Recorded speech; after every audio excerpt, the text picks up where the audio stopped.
Hey Fitz, good morning. Last time you guys were at Purdue in 2018 was a big night for Jeremy Larkin. He had a career high in rushing yards, a couple touchdowns in that game. Can you talk about his journey from that moment to where he is today and how he's been a part of your program ever since? Yeah, Rob. Well, just a great night for Lark, down there. It was his turn, right? Jeremy Larkin breaking free in the secondary of the Boilermakers. Larkin gets the handoff. He's going to walk in. Touchdown. And Larkin takes it himself, and Larkin fighting to the goal line.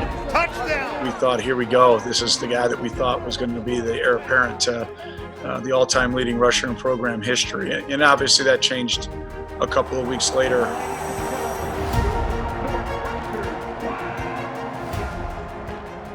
Right there, yep. Ready! Hey, George! I got him! Look at that. Here you go. Set it! Good, AJ, good. Double twin, Danny. Yep, there we go.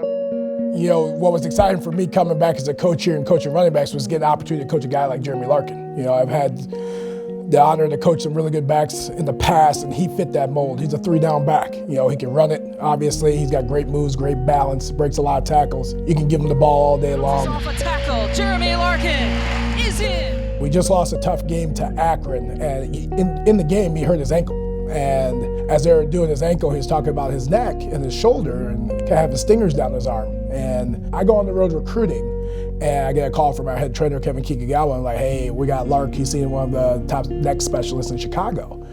And I'm like, neck specialist? I thought he hurt his ankle. Jeremy Larkin, really their most prolific offensive player, had to medically retire from the sport due to a diagnosis of cervical stenosis. And he has taken this in stride. Now he's a part of the coaching staff. Let's go, D! It was a tough pill for the entire team to swallow, but at the same time, nothing compares to what Jeremy had to go through at that time. And he had to take a couple weeks, but ever since then, he's been either a coach on the field and now a graduate assistant coach that's going to be an absolutely phenomenal coach as he moves forward in his career.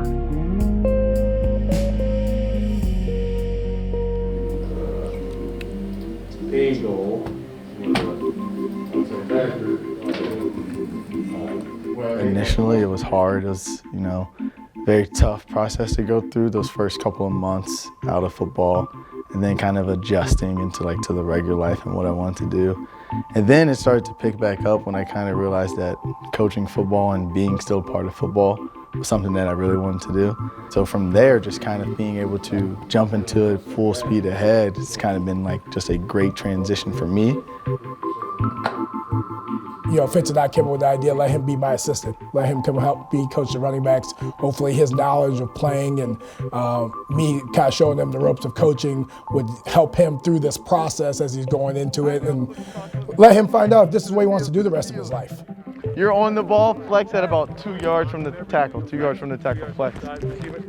Here we go, I think as a student assistant, kind of being around the game and helping out, you're doing a lot, but then when you actually step into the role of a graduate assistant, it's more responsibilities with being on top of helping the coaches game plan, knowing the material, giving the right scout looks. And I think my transition was a little bit easier just because some of the other grad assistants that we work with are so knowledgeable. They're just helping me out. I'm like a little kid in their eyes. They've been kind of bringing me along and kind of helping me with that process.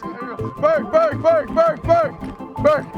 I need you to run this full speed. Let's go, all right? I need it. Berg, I need it. He's still got the same energy, the same passion, the same desire, same want to get better. Still jokes around with his teammates, but now he's just focused on more of the details of what coaching's all about and the long hours and really studying your opponent and really finding ways to help the guys get better. North! Oh, boo!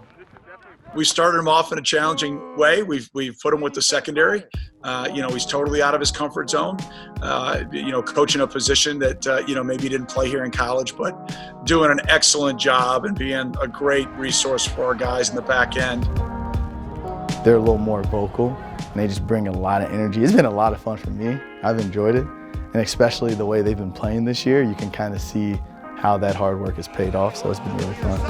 And it's intercepted by Newsome. He was a running back, so DB is a position he's learning.